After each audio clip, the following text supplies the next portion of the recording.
Baik, kita mulai ya Bapak Ibu. Assalamualaikum warahmatullahi wabarakatuh. Yang terhormat Bapak Ibu Dewan Guru SN Negeri 1 yang saya hormati. Terima kasih sebelumnya panjenengan sudah meluangkan waktunya dengan meninggalkan waktu panjenengan di kelas untuk mengikuti kegiatan diseminasi tentang pentingnya penerapan budaya positif di lingkungan sekolah. Sebelumnya saya panjenengan berdiri semua ya. Kita buka bersama dengan menyanyikan lagu Kebangsaan Indonesia Raya. Monggo berdiri semua.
Baik, terima kasih. Monggo boleh duduk. Sebelum kegiatan diseminasi ini kita mulai, minta tolong untuk Pak Abu untuk membuka kegiatan ini dengan pembacaan doa. Monggo Pak Abu.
Terima kasih disampaikan kepada Bapak Abu yang telah membuka kegiatan siang ini dengan doa.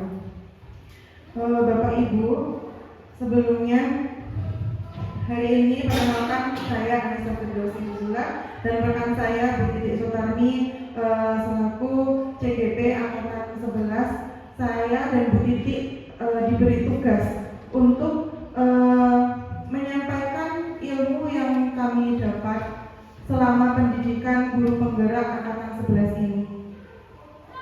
tidak lama-lama.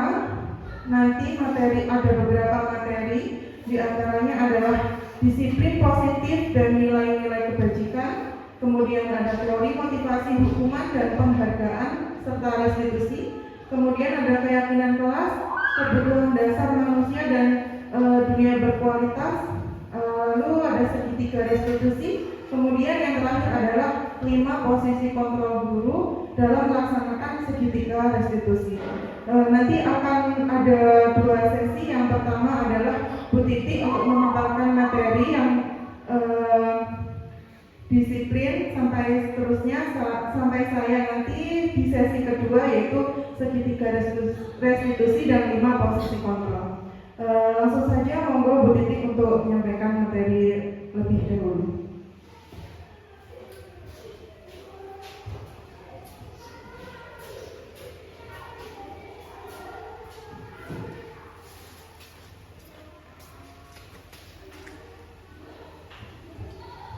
Terima kasih waktunya. Assalamualaikum warahmatullahi wabarakatuh. Mukadimah ikut yang depan saja. Langsung saja. Di sini saya selaku CGP bukan berarti menyampaikan materi yang saya dapat. Saya lebih sharing atau memberikan tugas atau memaparkan tugas-tugas saya, karena di sini semua sudah Bapak Ibu guru hebat semuanya. Saya nanti malu kalau memaparkan apa tentang disiplin positif itu. Yang pertama, di sini ada tujuan pembelajaran dari budaya positif. Guru dapat menghayati pentingnya budaya positif dan diharapkan bisa menerapkannya untuk mempertebal karakter murid dalam mewujudkan profil pelajar Pancasila. Dan saya yakin Bapak Ibu guru sudah menerapkannya, sudah mewujudkan profil pelajar Pancasila untuk anak didik kita semuanya. Seperti yang sudah disampaikan rekan saya tadi, Bu Anissa, tentang eksplorasi konsep. Di sini saya akan membahas disiplin positif dan nilai-nilai kebajikan yang pertama. Yang kedua ada teori motivasi hukuman dan penghargaan restitusi. Di sini nanti mungkin ada perbedaan dari motivasi hukuman, penghargaan atau restitusi yang sebenarnya juga saya baru mengenal setelah saya mempelajari atau mengikuti guru penggerak program guru penggerak. Serta yang ketiga keyakinan kelas dan kebutuhan dasar manusia dan dunia berkualitas. Serta segitiga restitusi, 5 posisi kontrol guru dalam melaksanakan segitiga restitusi. Bapak Ibu guru, sebenarnya kita semua sudah pernah menjelaskan apa itu segitiga restitusi. Mungkin karena kita istilahnya ya yang belum begitu familiar atau belum, seperti saya belum mengenal apa itu segitiga restitusi. Di sini saya akan langsung membahas dari eksplorasi konsep tadi, yaitu disiplin positif dan nilai-nilai kebajikan universal. Apakah itu? Pasti Bapak Ibu guru juga sudah paham betul apakah disiplin positif dan nilai-nilai kebajikan universal itu. Di sini ada apakah makna disiplin. Kita membahas dulu dari sebelum budaya positif. Apakah makna dari disiplin tersebut? Disiplin berasal dari bahasa Latin disiplina, yang artinya belajar. Berarti disiplin itu kita belajar. Yang kedua, makna asal dari kata ini berkonotasi dengan disiplin diri dari murid-murid Socrates dan Plato. Yang ketiga, disiplin diri membuat orang menggali potensinya menuju sebuah tujuan mulia. Kita semua pasti mempunyai tujuan dari disiplin itu. Bagaimanakah kita menerapkannya? Disiplin itu bisa menjadi sesuatu yang dihargai dan bermakna. Namun dalam budaya kita, makna kata disiplin telah berubah menjadi sesuatu dilakukan seseorang pada orang lain untuk mendapatkan kepatuhan, atau istilahnya ini keterpaksaan, mungkin seperti itu. Kecenderungan umum adalah menghubungkan kata disiplin dengan ketidaknyamanan. Kalau kita sudah berhubungan dengan disiplin, kadang kita merasa tidak nyaman, keterpaksaan. Mungkin yang dirasakan siswa kita, apakah itu disiplin? Disiplin mesti datang lebih pagi, harus patuh, harus ini, harus itu, ya. Selain ketidaknyamanan, bukan dengan apa yang kita hargai atau pencapaian suatu tujuan mulia. Karena disiplin di sini tujuannya mulia, bukan karena keterpaksaan. Di sini Bapak Pendidikan kita, Ki Hajar Dewantara, menyatakan bahwa di mana ada kemerdekaan, disitulah harus ada disiplin yang kuat. Sungguh pun disiplin itu bersifat self-disiplin, yaitu kita sendiri yang mewajibkan kita dengan sekeras-kerasnya, tetapi itu sama saja. Sebab jikalau kita tidak cakap melakukan self-disiplin, wajiblah penguasa lain mendisiplin diri kita. Jadi disiplin itu harus dari diri kita sendiri, agar orang lain itu tidak mendisiplinkan diri kita. Mungkin seperti itu. Dari peraturan demikian itulah harus ada di dalam suasana yang merdeka. Berarti kita melakukan kedisiplinan, melaksanakan kedisiplinan itu harus bagaimana suasana atau merasa merdeka, ya. Setelah kita mengerti makna dari disiplin tadi, berasal dari kata apa,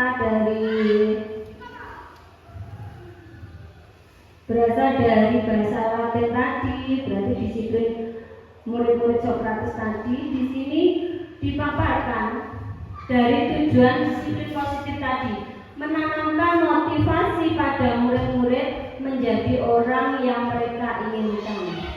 Diharapkan dari disiplin positif ini, murid-murid bisa menjadi orang yang mereka inginkan. Bagaimana ini maksudnya menjadi orang-orang yang mereka inginkan? Jadi mereka itu bisa menjalankan atau melaksanakan kedisiplinan sesuai keinginan mereka, tapi tanpa merasa keterpaksaan.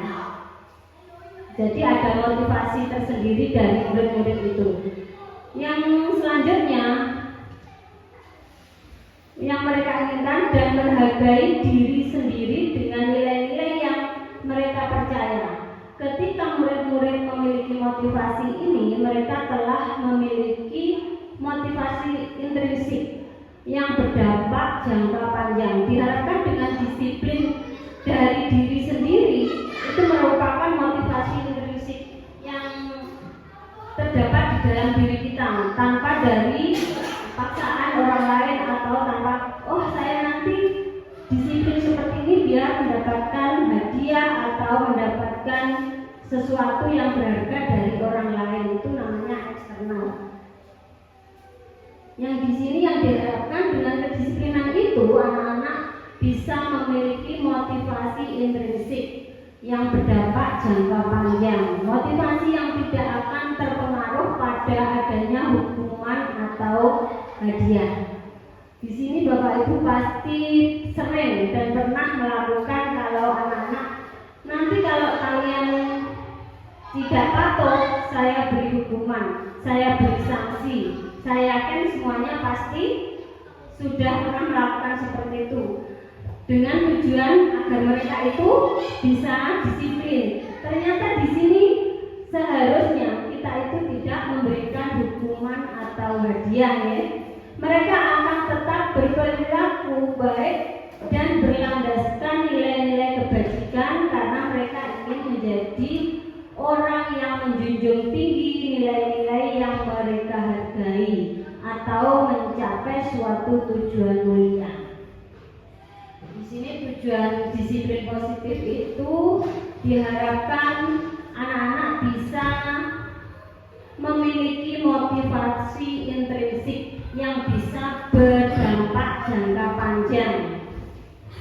Mungkin dari sini Bapak Ibu sudah bisa membayangkan, oh seperti yang sudah pernah saya lakukan, itu berarti kita sudah menerapkan disiplin positif. Saya yakin sudah pernah merasakan semuanya. Di sini ada merdeka menurut Ki Hajar Dewantara. Merdeka itu artinya tidak hanya terlepas dari perintah, akan tetapi juga cakap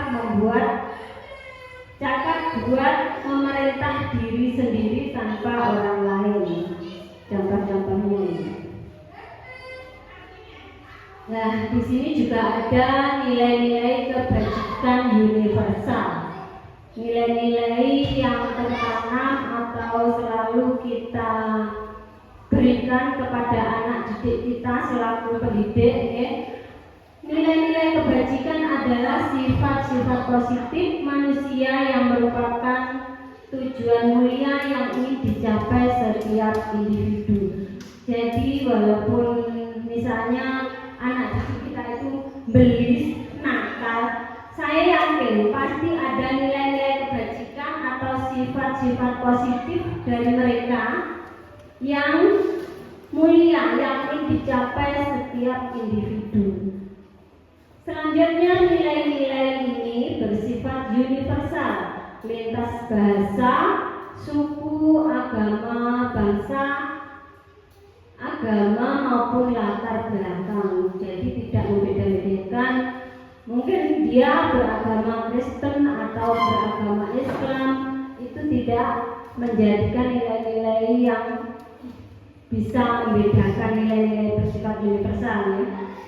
Selanjutnya, seperti yang telah dikemukakan oleh Dr. William Glasser pada teori kontrol tahun 1984, menyatakan bahwa setiap perbuatan memiliki suatu tujuan, entah itu tujuan baik atau tujuan tidak baik, atau tanpa sengaja mereka membuat tujuan itu tidak sesuai yang mereka harapkan. Dan selanjutnya, Diane Gosen tahun 1998 mengemukakan bahwa dengan mengaitkan nilai-nilai kebajikan yang diyakini seseorang, maka motivasi intrinsiknya akan terbangun.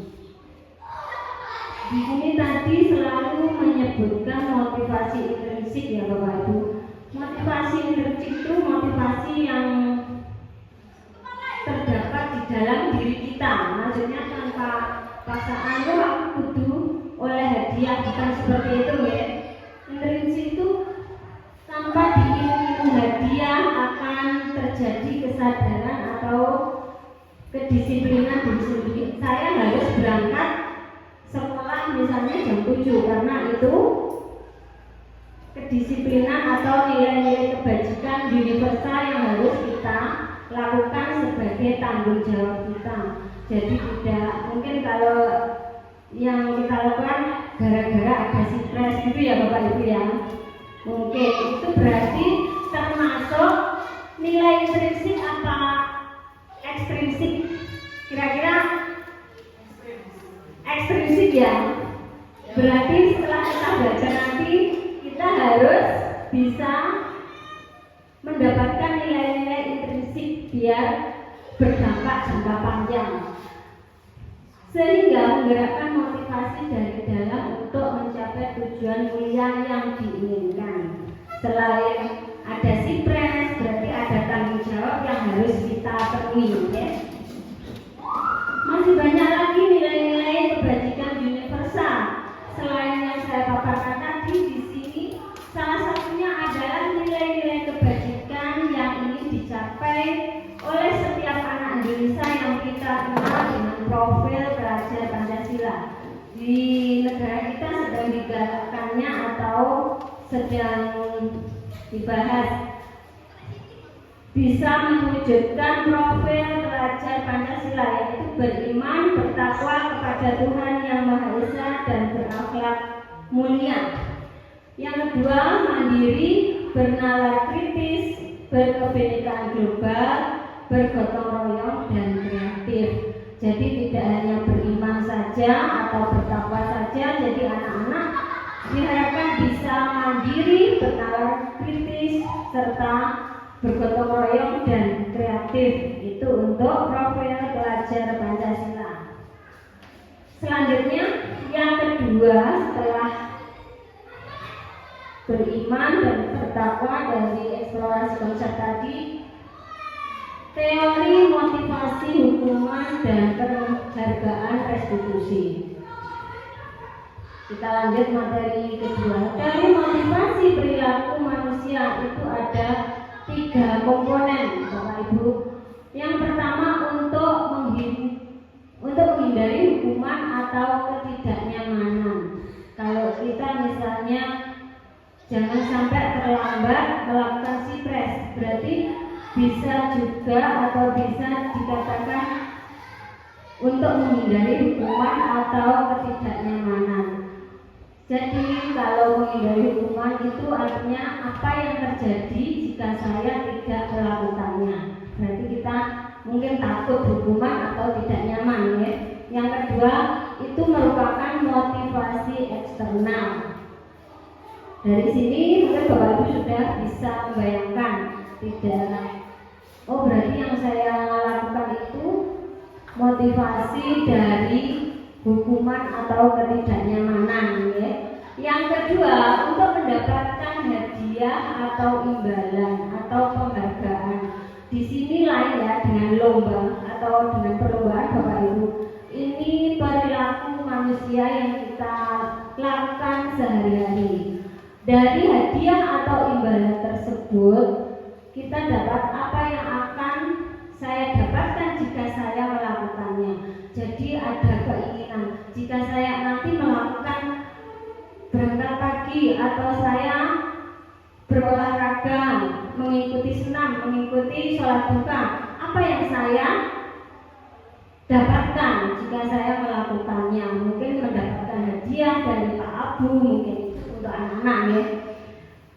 Itu namanya motivasi eksternal, berarti motivasi dari luar. Selanjutnya untuk menjadi orang yang mereka inginkan. Ini yang mereka inginkan, untuk menghargai diri sendiri. Jadi melakukan peraturan, melaksanakan peraturan sekolahan untuk menghargai diri sendiri. Jadi kita misalnya datang tepat waktu itu untuk menghargai diri sendiri, bukan karena nanti kalau tidak datang tepat waktu saya dapat hukuman, bukan seperti itu ya. Saya akan menjadi orang seperti apa jika saya melakukannya. Jika saya melakukan datang tepat waktu, membuang sampah pada tempatnya, itu melakukannya seperti apa. Dan itu merupakan motivasi internal, motivasi yang kita dapat dari diri kita. Ini biasanya berdampak jangka panjang ya. Karena tidak melakukannya bukan karena orang lain, melakukannya karena diri sendiri, ingin menghargai diri sendiri atau tanggung jawab kita. Itu tentang disiplin positif tadi. Sekarang materi yang ketiga, mengapa tidak peraturan saja yang kita buat, biasanya peraturan ya. Mengapa harus keyakinan kelas?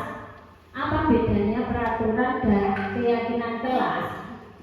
Ini pemahaman saya yang bisa saya tuangkan dalam tugas saya sebagai diseminasi budaya positif. 1. Mengapa kita memiliki peraturan harus menggunakan helm bila mengendarai kendaraan roda 2? Mengapa? Ini termasuk peraturan atau contoh-contoh keyakinan yang harus kita patuhi ya. Berarti kalau kita menggunakan helm itu termasuk peraturan atau menjaga kebajikan, nilai-nilai kebajikan apa yang terdapat di dalam menggunakan helm itu. Kira-kira nilai kebajikan apa Bapak Ibu? keamanan, keselamatan, bukan karena ada polisi ya. Yang kedua ya, mengapa kita memiliki peraturan 3M, menggunakan masker, mencuci tangan dan menjaga jarak 1,5 meter, 1,5 meter ya. Ini berarti ini peraturan atau keyakinan yang dibuat pada waktu corona. Berarti contoh-contoh yang harus kita lakukan. Berarti ini nilai-nilai kebajikan yang tertanam apa? Peraturan 3M, menggunakan masker, mencuci tangan, itu nilai kebajikannya apa Bapak Ibu? Kesehatan. Menjaga kesehatan kita ya. Kenapa kita menggunakan? Agar kita sehat, biar tidak mudah tertular virus yang ada. Yang kedua, mengapa kita memiliki peraturan harus datang tepat waktu pada saat mengikuti pelatihan? Kira-kira apa ini Bapak Ibu? Kenapa kok datang tepat waktu? Biar tidak dihukum atau ya karena peraturannya jam 7. Nilai kebajikan apa yang tertanam di sini? Mengikuti pelatihan harus datang tepat waktu. Kira-kira kebajikan apa? Kedisiplinan, tanggung jawab, ketertiban. Sama dengan anak didik kita ya. Kenapa harus datang tepat waktu? Tidak boleh terlambat pada waktu upacara atau senam. Itu nilai-nilai kebajikan yang bisa kita tanamkan. Untuk mendukung motivasi intrinsik, kembali ke nilai-nilai atau keyakinan-keyakinan lebih menggerakkan seseorang dibandingkan mengikuti serangkaian peraturan-peraturan. Ini bisa saya garis bawahi ya. Kebajikan universal itu bisa kita lakukan, bisa kita tanamkan pada anak didik kita. Mungkin yang pertama karena keterpaksaan. Dengan keterpaksaan mungkin bisa menjadi kebiasaan yang lebih positif. Itu kalau menurut saya nih Bapak Ibu. Di sini ada nilai-nilai kebajikan pada keyakinan kelas. Coba kita bisa jawab atau kita isi bersama-sama. Di sini ada peraturan. Ya, di samping sini ada keyakinan kelas atau nilai kebajikan yang dituju. Contohnya, selalu kembalikan buku ke tempatnya. Keyakinan kelas ini terdapat nilai kebajikan yang dituju itu apa kira-kira? Kerapian. Ada lagi mengembalikan buku pada tempatnya. Kerapian, disiplin, tanggung jawab. Bisa ya? Coba kita nanti lihat kira-kira benar apa salah. Yang kedua, dilarang mengganggu orang lain. Kira-kira nilai kebajikan apa yang terdapat? Dilarang mengganggu orang lain. Saling menyayangi. Pasti ini sudah hafal semua ya. Apalagi ada suhunya di sini. Hadir di sekolah 15 menit sebelum pembelajaran dimulai.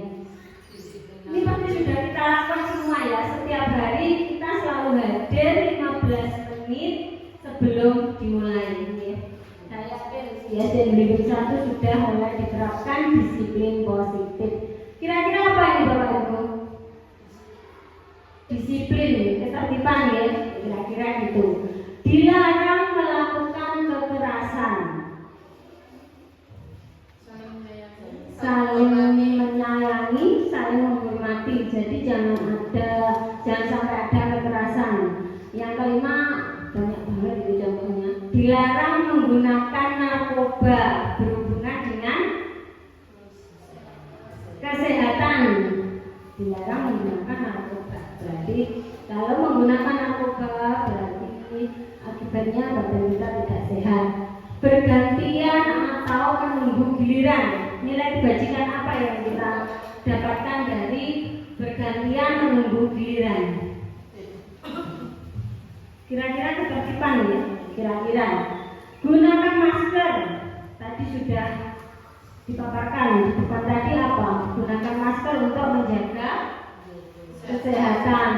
Jangan berlari di kelas atau koridor. Kalau anak-anak berlari di depan kelas atau koridor itu nilai kebajikan yang kita tuju itu apa? Keselamatan, keamanan, kenyamanan.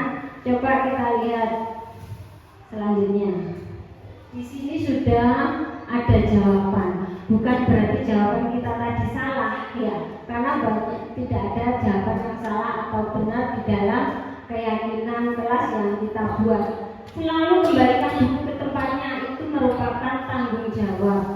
Dilarang mengganggu orang lain, itu menghormati orang lain dan diri sendiri. Kalau tidak mau diganggu, jangan mengganggu orang lain. Begitu. Hadir di sekolah 15 menit sebelum pembelajaran dimulai. Menghormati orang lain, komitmen pada tujuan. Berarti tujuan kita apa? Jangan terlambat, itu komitmennya. Dilarang melakukan kekerasan. Di sini kebajikan yang dituju yaitu keselamatan dan menghormati orang lain. Dilarang menggunakan narkoba, jelas ini tentang kesehatan. Bergantian atau menunggu giliran, kita bisa menghormati orang lain dengan bergantian atau antrian, itu kita sudah menghormati orang lain atau sabar, ya. Gunakan masker, jelas kesehatan atau keselamatan agar kita terjaga dari virus-virus itu. Jangan berlari di kelas atau koridor. Menjaga keselamatan atau keamanan, bukan berarti ketercapan tadi salah. Betul, tidak ada yang salah, cuma lebih menambah nilai-nilai kebajikan yang kita tuju. Di sini ada tahapan pembentukan keyakinan kelas. Sudah banyak contoh-contoh yang kita buat, ya. Pasti Bapak Ibu juga sudah pernah membuat dengan keyakinan kelas, yaitu yang pertama mempersilahkan murid-murid di kelas untuk bercurah pendapat tentang peraturan yang disepakati di kelas. Di antaranya seperti itu, mencatat semua masukan-masukan para murid. Jadi keyakinan kelas itu tidak kita buat atau dibuat seorang guru, tapi dibuat bersama-sama murid satu kelas. Tinjau kembali daftar curah. Setelah kita menyusun keyakinan kelas, bisa kita tinjau kembali daftar curah atau pendapat yang sudah dicatat. Selanjutnya, sebaliknya keyakinan kelas tidak terlalu banyak. Kalau terlalu banyak, nanti anak-anak biasanya juga lupa dan apa-apa tidak boleh. Mungkin akan beranggapan seperti itu, ya. Setelah keyakinan kelas selesai dibuat, maka semua warga kelas dipersilahkan meninjau ulang dan menyetujuinya dengan menandatanganinya. Setelah kita buat bersama-sama, harus ada tanda tangannya bahwa kita bisa melaksanakan keyakinan itu bersama-sama. Yang terakhir, keyakinan kelas selanjutnya bisa dilekatkan di dinding kelas. Ini contoh-contoh gambar yang kita buat. Sekarang itu lagi ngetren untuk tempel-nempel untuk memotivasi anak-anak dan antusias anak, ya. Dengan menempel itu aja anak sudah senang. Oh, ini hal baru yang kita lakukan. Bagaimana jika ada pelanggaran di dalam menjalankan keyakinan kelas? Jika keyakinan kelas itu dilanggar salah satu murid atau salah satu yang membuat keyakinan kelas, pelanggaran. Di sini ada hukuman, sanksi, konsekuensi atau restitusi. Ya. Yang pasti yang sering kita lakukan apa, Bapak Ibu Guru? Karena sudah melanggar pasti kita beri hukuman. Biasanya seperti itu, ya. Hukuman, apa bedanya tadi hukuman, sanksi atau konsekuensi, restitusi? Ini bisa saya jelaskan. Kalau hukuman itu bersifat tidak terencana atau tiba-tiba, ya, anak atau murid tidak tahu apa yang akan terjadi terjadi dan tidak dilibatkan. Jadi hukuman itu misalnya kita anak-anak membuang sampah sembarangan, langsung kita tegur, kamu membuang sampah di situ berarti melanggar keyakinan. Apa yang harus kita lakukan? Kita hukum untuk menyapu semua halaman. Itu mungkin bentuk atau sifat hukuman. Jadi yang membuat kita sendiri, bukan atas kesepakatan bersama. Bisa berupa fisik maupun psikis. Konsekuensi disiplin dalam bentuk konsekuensi adalah sudah terencana atau sudah disepakati. Konsekuensi berarti sudah terencana, sudah ada mungkin di papan kelas atau di ruang kelas, bisa ditempelkan karena sudah disepakati bersama-sama. Itu bedanya hukuman dan konsekuensi. Di sini sudah disetujui oleh murid dan guru. Dan umumnya bentuk-bentuk konsekuensi itu dibuat oleh pihak guru atau sekolah. Dan murid sudah mengetahui sebelumnya konsekuensi yang akan diterima bila ada pelanggaran. Berarti ini tadi murid-murid sudah tahu ya.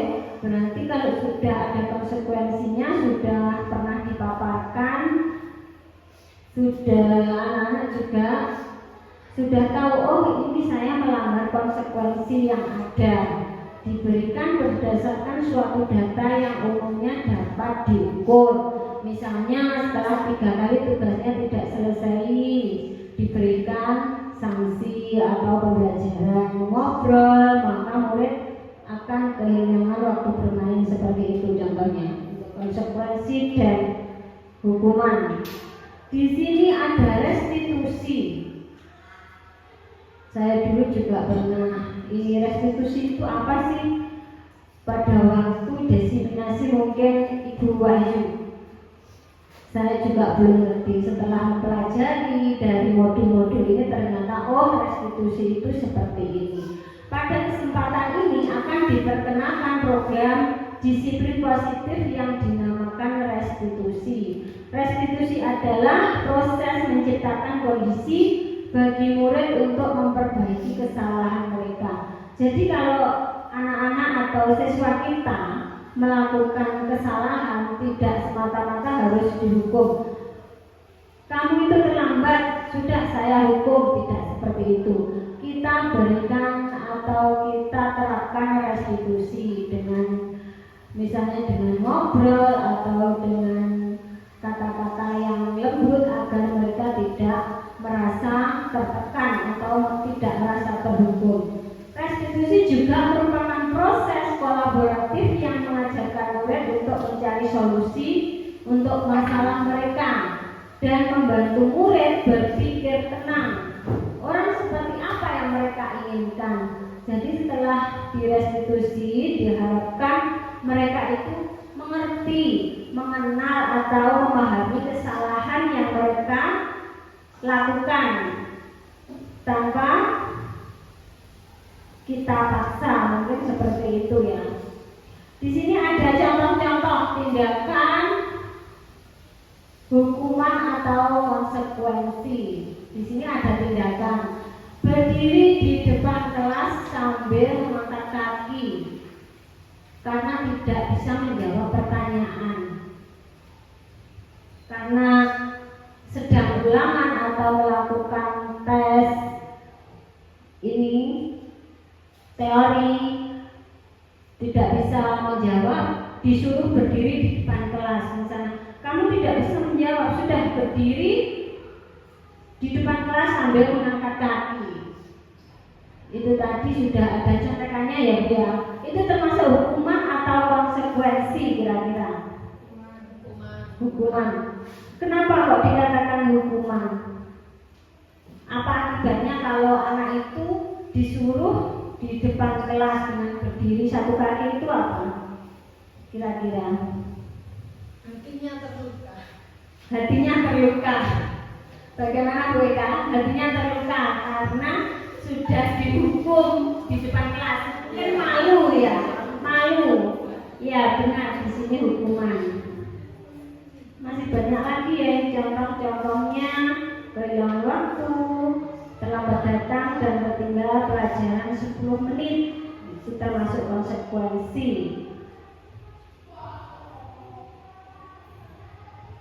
Mungkin Bapak Ibu sudah pernah melakukannya semua itu, bisa melakukan hukuman atau konsekuensi. Jadi dengan mempelajari budaya positif ini diharapkan Bapak Ibu bisa menangani kasus-kasus atau masalah tanpa ada hukuman. Berarti harus kita restitusi ya. Jadi nanti kalau ada teman kita yang salah, jangan dihukum Bapak Ibu, kita restitusi bersama-sama. Mungkin dengan diberikan seblak atau apa itu bagaimana ya. Mungkin dari sini ada yang memberikan tanggapan, bukan pertanyaan ya, tanggapan. Terima kasih. Kalau sudah tidak ada tanggapan, mungkin materi selanjutnya saya serahkan pada rekan saya Bu Anissa Firdausi. Ada kurang lebihnya saya mohon maaf. Wassalamualaikum warahmatullahi wabarakatuh. Waalaikumsalam warahmatullahi wabarakatuh.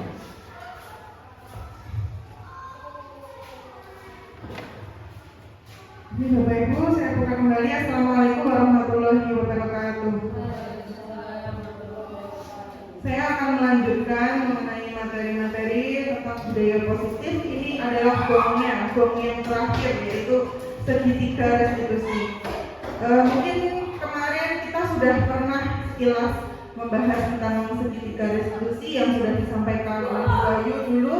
Tapi kalau kita tidak mempraktekannya, Bapak Ibu, terkadang kita akan melupakan. Gitu. Nah, kita sekarang penyebaran lagi. Apa toh itu segitiga restitusi? Restitusi adalah proses menciptakan kondisi bagi murid untuk memperbaiki kesalahan mereka, sehingga mereka bisa kembali pada kelompok mereka dengan karakter yang lebih kuat. Di sini segitiga restitusi itu ada 3 tahapan. Yang pertama itu adalah menstabilkan identitas, kemudian memvalidasi tindakan yang salah, lalu menanyakan keyakinan bangsa. Bagaimana caranya? Yang pertama, menstabilkan identitas. Kita semua itu akan melakukan hal yang terbaik yang bisa kita lakukan. Kita gali terlebih dahulu.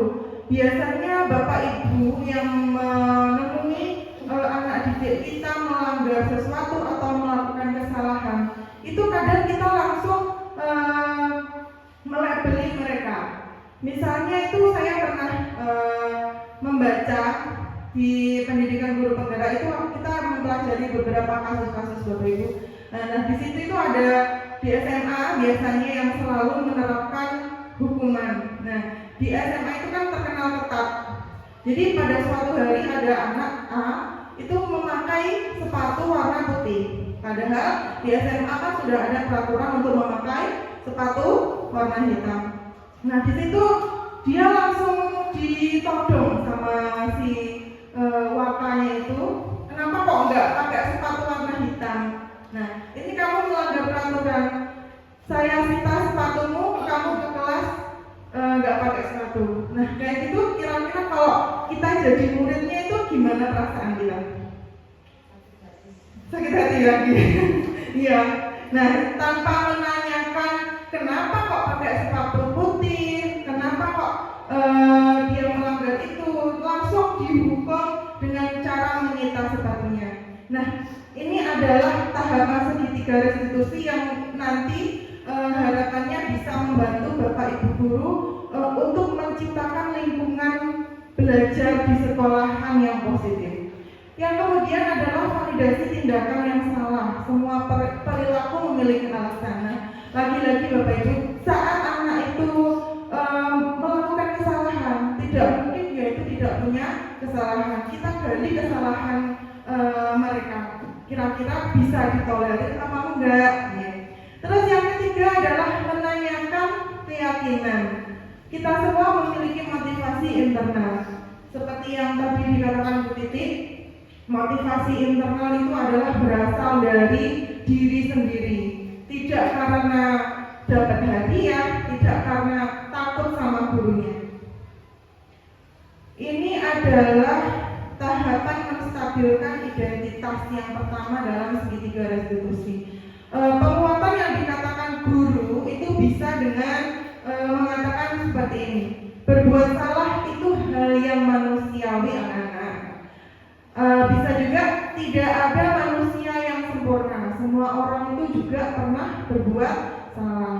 Ibu tidak tertarik untuk mencari tahu siapa yang salah dan yang benar, tetapi ibu lebih tertarik untuk menyelesaikan masalah. Jadi di sini ini tujuannya menstabilkan identitas adalah kalau ada anak yang baru saja berantem terus masih emosi, kita dudukkan dulu, jangan langsung ditanyain.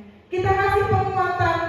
Ibu tidak tertarik untuk mencari tahu siapa yang salah dan yang benar, tetapi ibu lebih tertarik untuk menyelesaikan masalah. Di sini nanti anaknya bisa lebih tenang, baru nanti kita tanyakan apa yang salah. Kemudian yang kedua adalah validasi tindakan yang salah.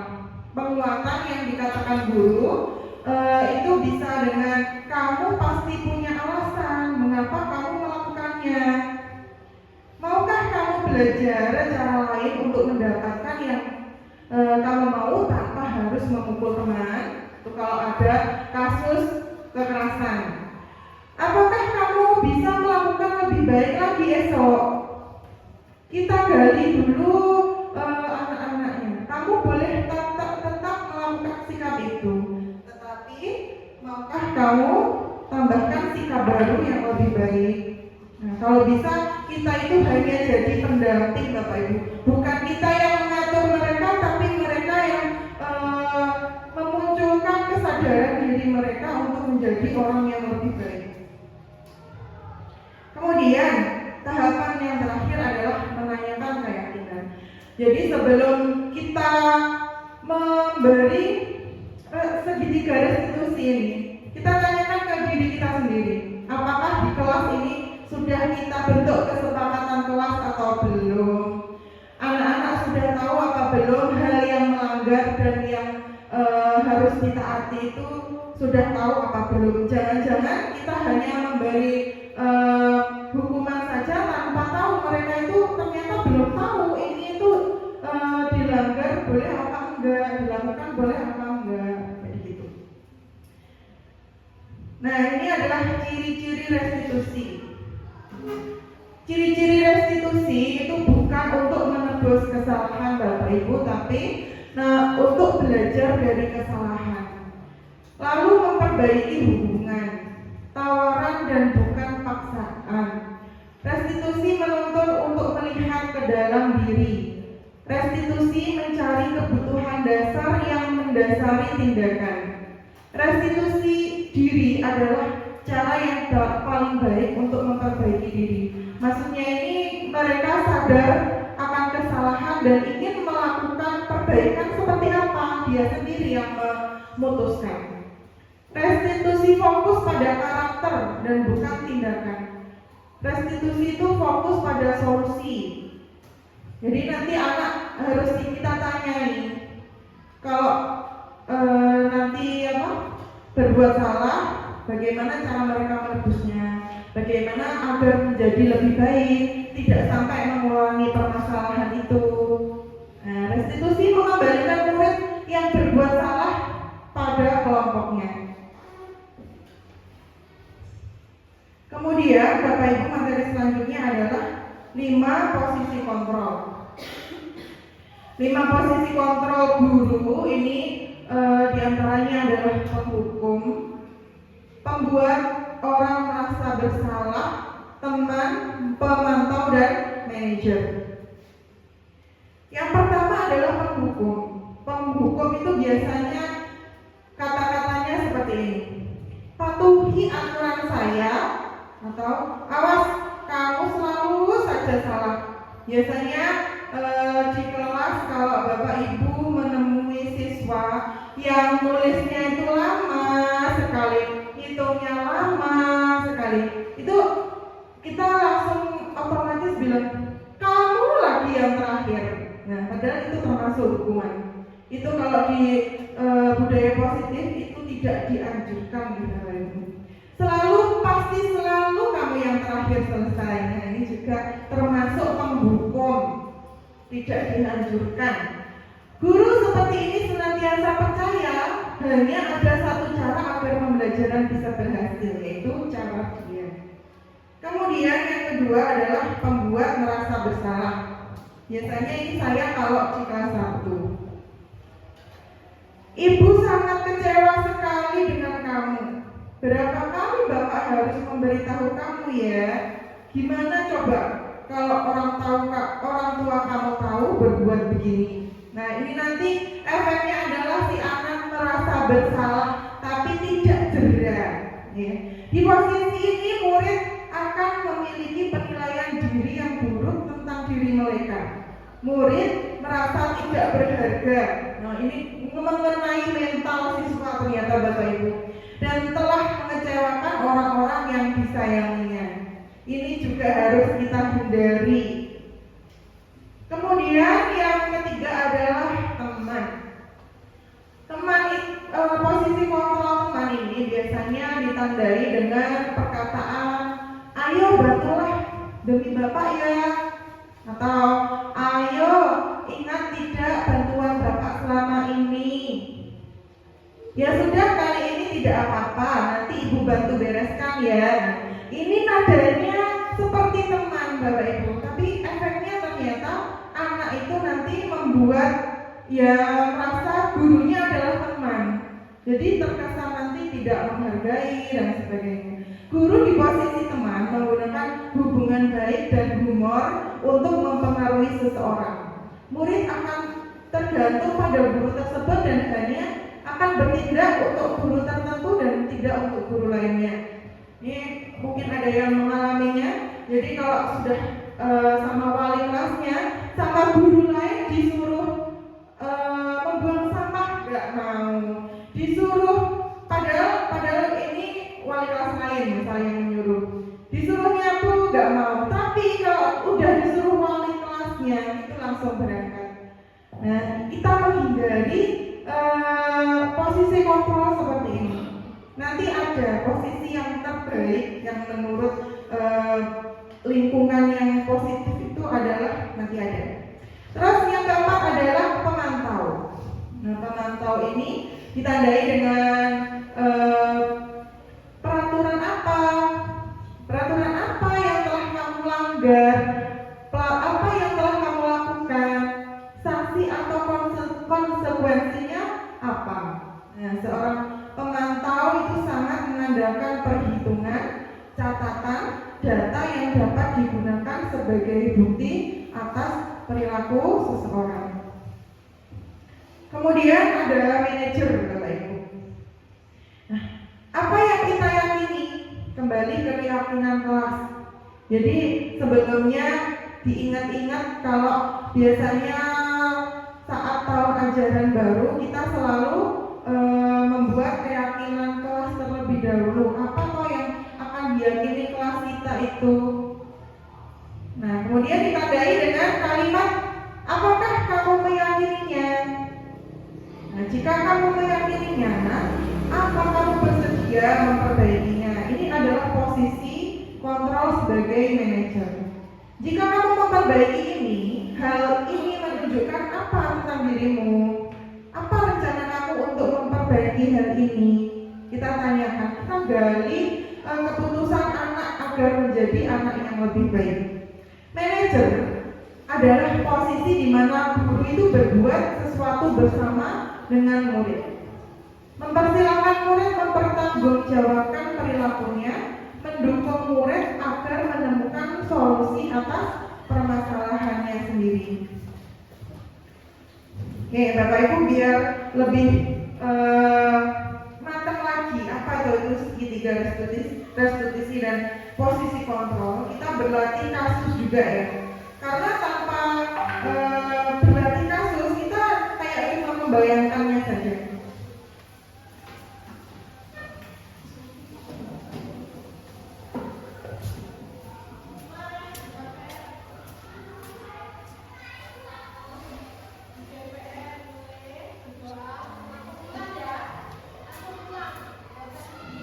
Maaf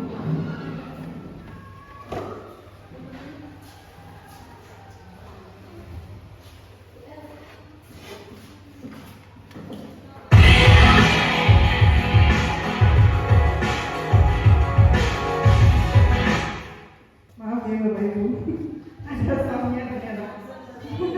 Langsung bangun nggak? Ya.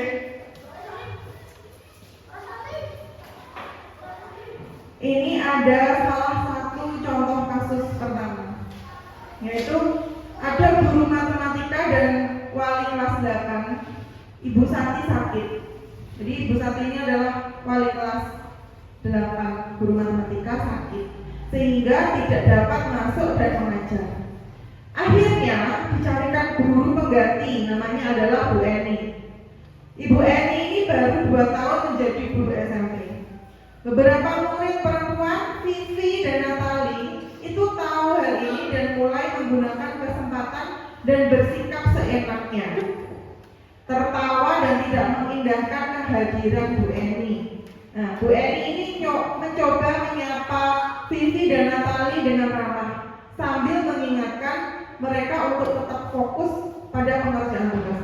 Ayolah, tugasnya dikerjakan. Nanti ibu ditegur bapak kepala sekolah kalau kalian tidak kerjakan tugas. Tolong bantu ibu ya. Nah, namun Vivi dan Natali malah jadi tertawa. Ah, ibu santai saja bu. Mereka tetap tidak mengerjakan tugas dan malah mengobrol. Keesokan harinya Ibu Santi memanggil Vivi dan Natali serta menanyakan tentang laporan Ibu Eni.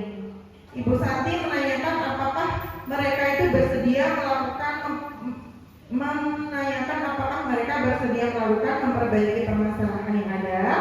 Vivi dan Natali sempat ragu-ragu dan membela diri. Namun pada akhirnya mengatakan akan meminta maaf.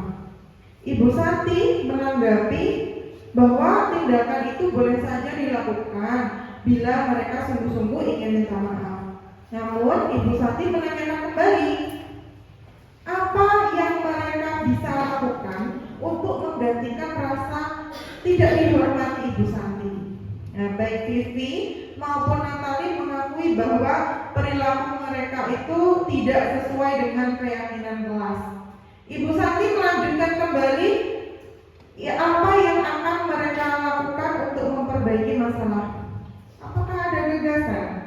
Nah, setelah berpikir sejenak, Natali dan Vivi itu mengusulkan bagaimana kalau mereka mengadakan sebuah diskusi kelompok dengan teman-teman sekelasnya. Tema yang mereka pilih adalah penerapan keyakinan kelas, terutama tentang sikap saling menghormati dan bagaimana penerapannya di kehidupan sehari-hari di sekolah. Usulan kedua adalah mengirim email kepada Ibu Eni tentang gagasan mereka tersebut.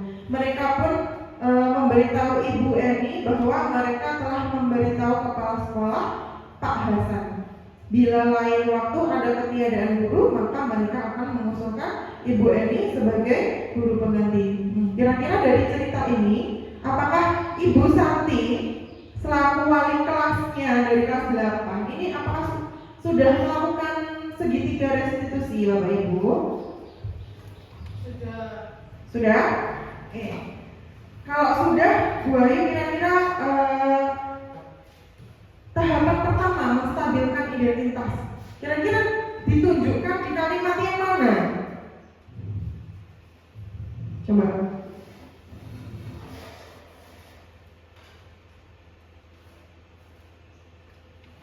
Ya di sini tadi kan mulai memanggil Ibu Santi, memanggil Vivi dan Natali serta menanyakan tentang laporan Ibu Eni. Ibu Santi bertanya apakah mereka bersedia melakukan memperbaiki permasalahan yang ada. Ini termasuk validitas atau menstabilkan identitas kira-kira? Stabilkan? Ya. Karena nggak ada jawaban yang ada Ibu ya. Kemarin saya juga sempat menjawab seperti itu. Tapi ternyata disalahkan sama Ibu Fasil ya. Ternyata Ibu Santi ini belum melakukan segitiga restitusi dengan lengkap. menstabilkan identitas itu tidak ada, karena di sini hanya memanggil saja. Terus validasi tindakan yang salah juga nggak ada di sini. Langsung pada poinnya, menanyakan keyakinan kelas jelas ada. Baik Vivi maupun Natali mengakui bahwa perilaku mereka itu tidak sesuai dengan keyakinan kelas. Menurut Anda, apakah restitusi yang diusulkan Vivi dan Natali sudah sesuai dengan pelanggaran yang dibuat? Apakah langkah-langkah restitusi yang telah diusulkan mereka? Usulan yang sesuai yaitu Natali dan Vivi mengusulkan bagaimana kalau mereka mengadakan sebuah diskusi kelompok dengan teman-teman sekelasnya. Jadi ini loh Bu yang harusnya kita gali dari anak-anak. Kira-kira Ben ampreh anak-anak itu sadar biar tidak melakukan kesalahan lagi itu bagaimana? Mereka harus bisa memunculkan keputusan-keputusan mereka. Terus usulan kedua adalah mengirim email kepada Ibu Eni tentang gagasan mereka tersebut. Usulan yang kurang sesuai yaitu mereka pun memberitahu Ibu Eni bahwa mereka telah memberitahu kepala sekolah asal bila lain waktu ada ketiadaan guru maka mereka akan mengusulkan Ibu Eni sebagai guru pengganti. Dalam kasus di atas, posisi apakah yang telah diambil oleh Ibu Eni dalam menangani Vivi dan Natali? Jelaskan jawaban Anda. Nah, posisi kontrol itu tadi kita sebagai apa Bu Santi tadi, Bu Eni? Sebagai teman. Bu Eni mencoba menyapa Vivi dan Natali dengan ramah, dengan bilang tolong bantu ibu ya. Namun Vivi dan Natali malah jadi tertawa. Ibu santai saja. Ini adalah termasuk resiko saat guru itu mempunyai kontrol sebagai teman. Jika Anda dalam bahasan, bagaimana Anda menyikapi langkah yang ditempuh oleh Ibu Santi? Mengapresiasi apa yang sudah dilakukan oleh Ibu Santi dalam melakukan restitusi, Vivi dan Natali yang melakukan kesalahan sehingga mereka dengan kesadaran melakukan perbaikan sendiri dan juga berperan kontrol sebagai manajer. Terus kasus kedua ini yang saya ceritakan tadi Bapak Ibu. Jadi Sabrina hari itu bangun terlambat dan terburu-buru sampai di sekolah. Dia pun akhirnya sampai di gerbang sekolah, tapi baru menyadari kalau tidak menggunakan sepatu hitam seperti yang tertera di peraturan sekolah. Di depan pintu kelas, Bapak Lukman memperhatikan sepatu Sabrina yang warnanya coklat. Sabrina berusaha menjelaskan bahwa dia itu terburu-buru dan salah mengenakan sepatu. Pak Lukman menanyakan Sabrina, apa peraturan sekolah tentang seragam warna sepatu? Sabrina menjawab, sudah mengetahui sepatu harus berwarna hitam, namun terburu-buru dan salah mengenakan sepatu. Selain tidak mungkin kembali pulang karena rumahnya jauh sekali. Lalu Pak Lukman tetap bersikeras pada peraturan yang berlaku dan mengatakan, ya sudah, kamu sudah melanggar peraturan sekolah, kamu salah, sudah terlambat. Salah pula warna sepatunya. Segera buka sepatumu kalau tidak bisa mengenakan warna sepatu yang sesuai dengan peraturan. Nah, Sabrina minta maaf dan memohon kembali kepada Pak Lukman agar tetap dapat mengenakan sepatunya dan berjanji tidak akan mengulang kesalahannya. Namun, Pak Lukman tidak mau tahu. Tidak, kamu telah melanggar peraturan sekolah. Kalau tidak sanggup ambil sepatu di rumah atau diantarkan sepatu ke sekolah, ya sudah, kamu tidak bersepatu saja seharian di sekolah. Sekarang copot sepatumu dan silakan belajar tanpa sepatu seharian. Sabrina pun dengan berat hati mencopot sepatunya dan memberikan kepada Pak Lukman. Seharian tidak berani berkeliling sekolah karena malu dan lebih banyak berdiam diri di kelas tanpa kelas sepatu. Nah, di sini berarti peraturan sepatu warna hitam itu kira-kira berpihak pada murid nggak tahu Bu sebenarnya toh? Berpihak. Iya, maksudnya kalau kayak cerita Sabrina ini, gimana kita sebagai guru untuk menerapkan disiplin tanpa anak itu menjadi seperti Sabrina ini, malu. Kalau sampai sampai melanggar itu malah malu berdiam diri di kelas tanpa sepatu. Padahal itu adalah udah peraturan.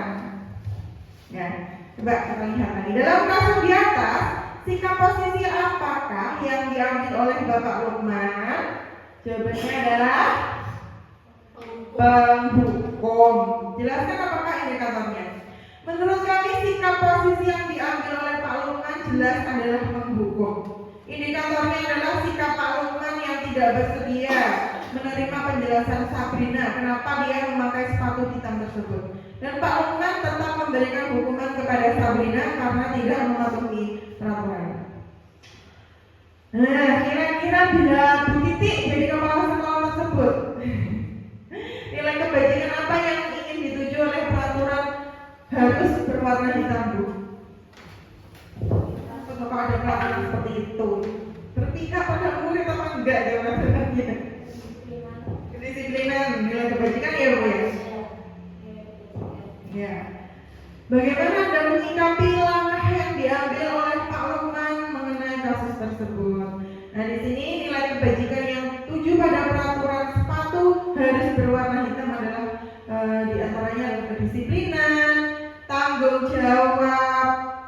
Jadi secara tidak langsung dengan peraturan itu kita melatih anak dalam hal bertanggung jawab. Terus menghargai diri sendiri, kerapian. Langkah dalam menyikapi tindakan Pak Lukman adalah yang pertama yaitu memberikan arahan kepada Pak Lukman untuk mendengarkan alasan murid dan bukan menghukumnya. Kalau memang alasannya masih bisa ditolerir, kenapa tidak? Ya. Yang kedua adalah mengajak seluruh warga sekolah untuk mengganti peraturan sekolah dengan keyakinan kelas. Kita tahu sendiri Bapak Ibu, peraturan itu sifatnya adalah ketat gitu ya, kayaknya ya, ketat. Terus nanti kalau melanggar dijatuhi hukuman. Berbeda dengan keyakinan sekolah. Kalau keyakinan sekolah yaitu tadi kita menggali nilai-nilai kebajikan universal. Ada bisa dengan kedisiplinan, bertanggung jawab, menghargai. Kalau sampai anak melanggar salah satu dari keyakinan sekolah, bagaimana cara mereka menggantinya? Biar tanggung jawab itu bagaimana? Jangan seperti tadi sebelumnya tadi nggak bisa menjawab pertanyaan, hukumannya berbeda dengan yang dilakukan kesalahannya. Nggak bisa menjawab pertanyaan, dihukum di depan kelas angkat kaki, kan nggak nyambung gitu. Terus nggak bawa topi, terus disuruh membersihkan WC, kan nggak menyambung nanti. Bisa jadi anak itu nanti nggak paham, besok lagi harus membawa topi. Kasus ketiga adalah Ibu Dani sedang menjelaskan pelajaran bahasa Inggris di papan tulis. Namun beliau memperhatikan bahwa Fajar itu malah tidur-tiduran dan tanpa acuh pada pelajarannya. Ada yang pernah mengalami, Bu? Ada muridnya yang tidur di dalam kelas. Fajar coba menjawab pertanyaan nomor 3, maju ke depan dan kerjakan di papan tulis. Fajar pun tampak malas-malasan maju ke depan, dan sesampai di depan papan tulis pun Fajar hanya diam terpaku sambil memegang buku bahasa Inggrisnya dan memainkan spidol di tangannya. Fajar, makanya jangan tidur-tiduran, lain kali perhatikan. Sudah sana duduk kembali. Nah, kira-kira siapa yang bisa? Fajar pun kembali duduk di bangkunya. Hal seperti ini sudah sering kali terjadi pada Fajar. Nah, ternyata sudah sering, nggak cuma sekali dua kali. Sepertinya tidak memperhatikan serta acuh-acuh dan nilainya pun tidak terlalu baik untuk pelajaran bahasa Inggris. Pada suatu saat ditegur oleh Bu Dani, Fajar hanya menjawab, "Tidak tahu, Bu." Ibu Dani pun menjawab, "Gimana kamu Fajar? Kamu tidak kasihan sama ibu ya? Sudah capek-capek mengajarkan kamu, tidak kasihan sama ibu." Itu Fajar pun diam membisu. Pertanyaannya adalah posisi kontrol apa yang diambil oleh Ibu Dani dalam pendekatannya kepada Fajar? Kira-kira sebagai apa? Membuat merasa bersalah. Iya, betul sekali. Kontrolnya adalah membuat merasa bersalah. Dengan kata-kata Ibu Dani tadi, gimana kamu Fajar? Kamu tidak kasihan sama ibu ya? Ibu sudah capek-capek mengajarkan kamu. Tidak kasihan sama ibu. Nah, dikuatkan dengan ekspresi Fajar yang dia membisu seperti anak yang merasa bersalah. Ya, posisi kontrol, pemantau, pendukung yaitu, namun beliau tidak memperhatikan Fajar malah tidur-tiduran dan tanpa acuh tak acuh pada pembelajarannya. Posisi kontrol membuat rasa bersalah terdapat pada Ibu Dani pun menjawab diri, gimana kamu Fajar? Misalnya ya. Membaca sikap Fajar, kira-kira kebutuhan apa yang diperlukan oleh Fajar? Kebutuhan dasar yang diperlukan oleh Fajar adalah kesenangan, Ibu, ternyata. Perilaku Fajar itu namun beliau memperhatikan Fajar malah tidur-tiduran dan tanpa acuh-acuh. Berarti kan dia bosan di dalam kelasnya. Butuh kebahagiaan dalam menikmati suatu pembelajaran. Bila Ibu Dani mengambil posisi pemantau, apa yang akan dilakukan atau dikatakan olehnya? Pertanyaan-pertanyaan seperti apa yang akan diajukan? Jelaskan. Ada apa Fajar? Ibu lihat kamu tidur-tiduran dan malas-malasan. Ada masalah yang kamu hadapi Fajar? Kelihatannya kamu murung dari tadi. Kalau kamu malas-malasan, hasilnya bagaimana Fajar?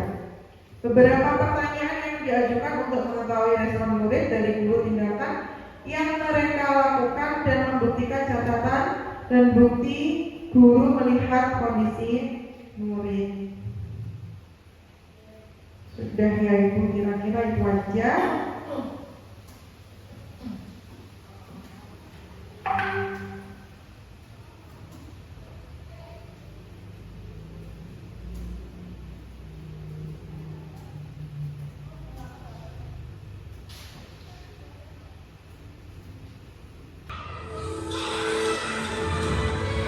Baik Bapak Ibu, ini adalah penerapan yang sudah saya lakukan di kelas 1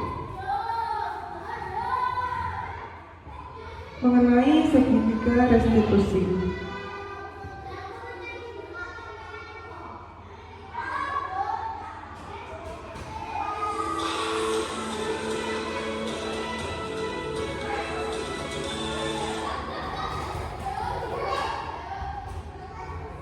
Nah, di sini ada siswa yang berbicara tidak sopan dengan mengatai temannya.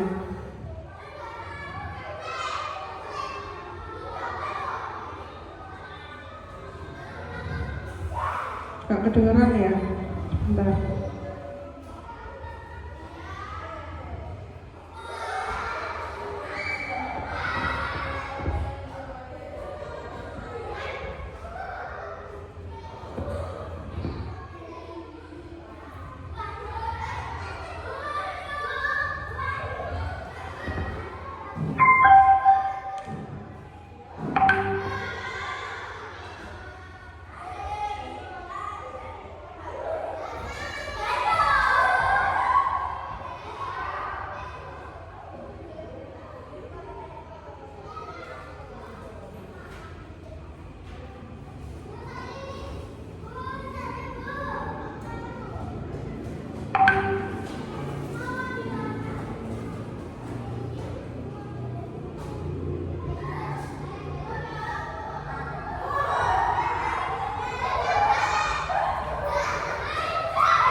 Ini adalah kasus 1, siswa berbicara tidak sopan dengan mengatai temannya.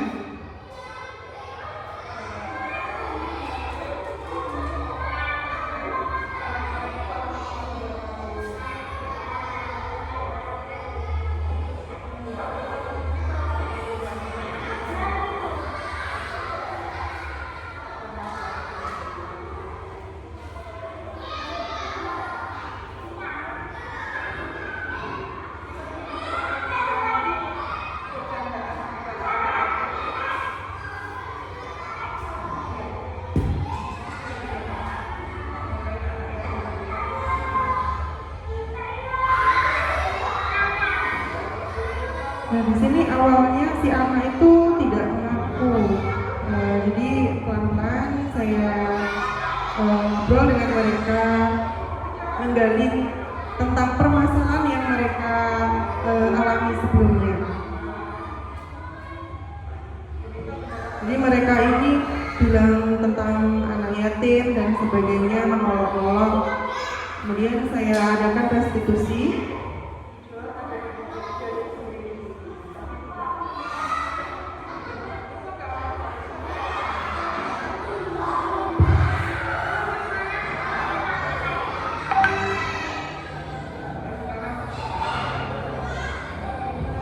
Nah, di sini akhirnya anak itu mengakui bahwa mereka tadi sudah berbicara yang tidak sopan.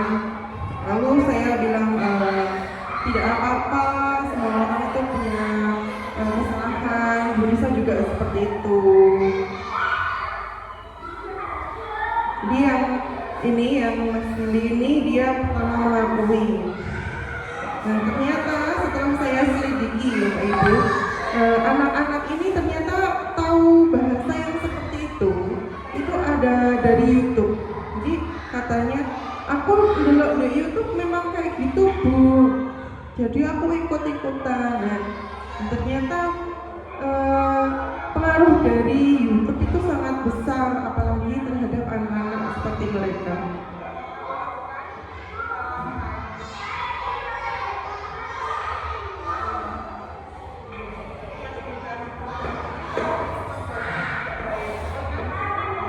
Setelah itu yang terakhir adalah saya menanyakan keyakinan kelas. Jadi saat awal tahun ajaran baru saya itu membuat kesepakatan kelas dengan mereka untuk berbicara yang sopan di dalam kelas, dan mereka menyadari itu.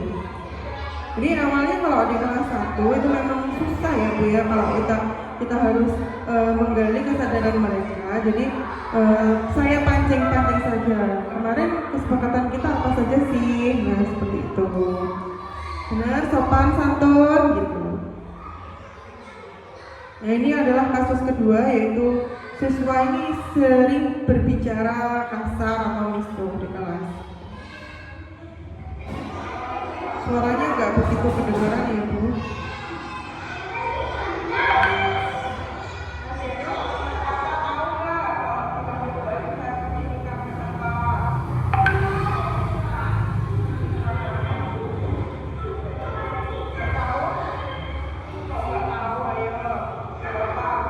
Ini juga sama. Jadi mereka itu awalnya aku nggak tahu Bu kenapa kok dipanggil ke sini.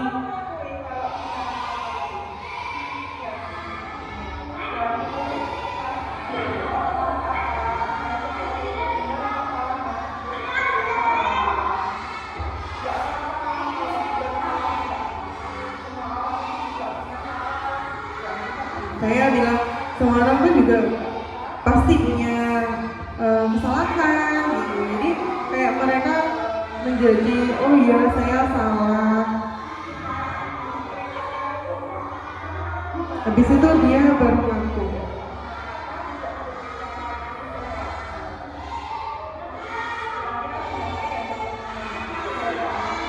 Ya, jangan lupa kita juga menanyakan keyakinan kelas yang sudah kita buat agar mereka itu selalu ingat juga.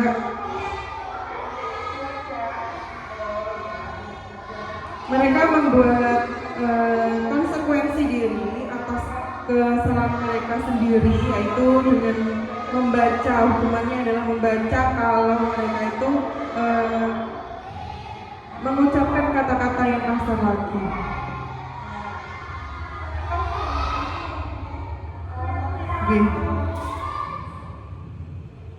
Nah, itu adalah seputar penerapan yang sudah saya lakukan di dalam kelas 1. Mungkin memang kalau kelas 1 itu adalah masa-masa belajar gitu Pak Ibu. Jadi kalau kita menerapkan segitiga restitusi itu memang agak-agak susah, tapi saya yakin ini bisa berhasil untuk mengatasi beberapa pelanggaran yang dilakukan di sekolah dengan bijak.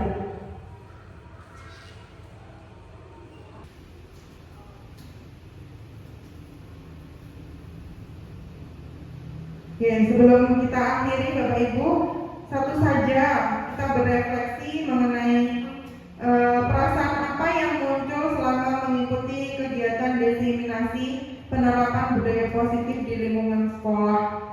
Mungkin dari Bu Ayu, Bu Yuli, atau Pak Abu mau mewakili.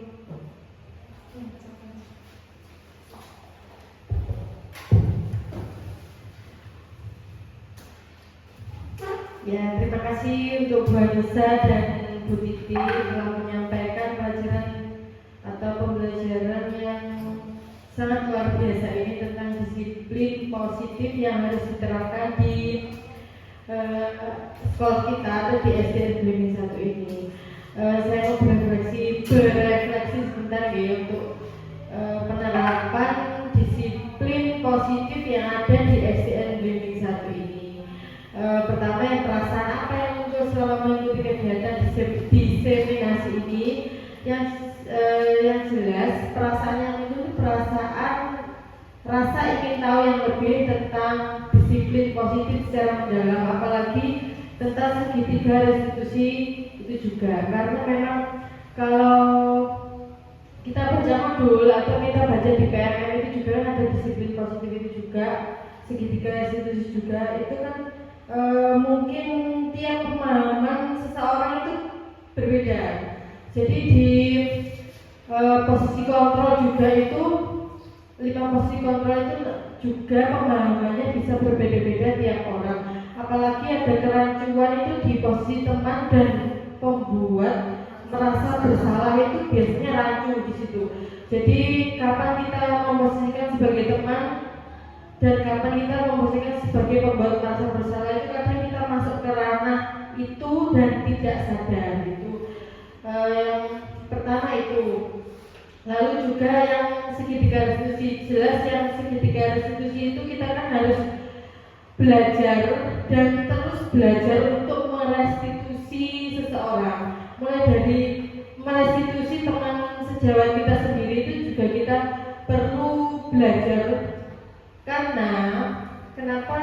Karena dalam segitiga restitusi itu kita memang diharuskan banyak mendengar dan banyak menggali apa yang diinginkan oleh si pembuat kesalahan dan apa yang disepakati di kelas itu. Jadi kadang kan kita waktu merestitusi itu juga terpancing membuat sebuah keputusan tentang apa yang harus dilakukan oleh si pembuat yang merasa bersalah itu. Jadi saya tertarik sekali di diseminasi ini untuk terus belajar merestitusi anak-anak dan merestitusi teman sejawat itu. Lalu pembelajaran apa yang didapatkan selama mengikuti kegiatan diseminasi itu ya? Pembelajarannya banyak sekali Bu ya. Tadi mulai dari apa itu disiplin positif, penerapan budaya positif di lingkungan sekolah itu seperti apa, sampai kita belajar tentang 5 posisi kontrol yang ada di diri kita. Kita menempatkan diri kita itu di mana, di 5 posisi kontrol, dan seharusnya kita menempatkan di posisi yang mana yang terbaik untuk anak-anak kita. Lalu yang terakhir tadi segitiga restitusi juga dari Bu Titi dan Bu Anissa tadi sebenarnya sudah diberikan contoh-contoh tentang kasus-kasus yang sering terjadi di lingkungan kita itu.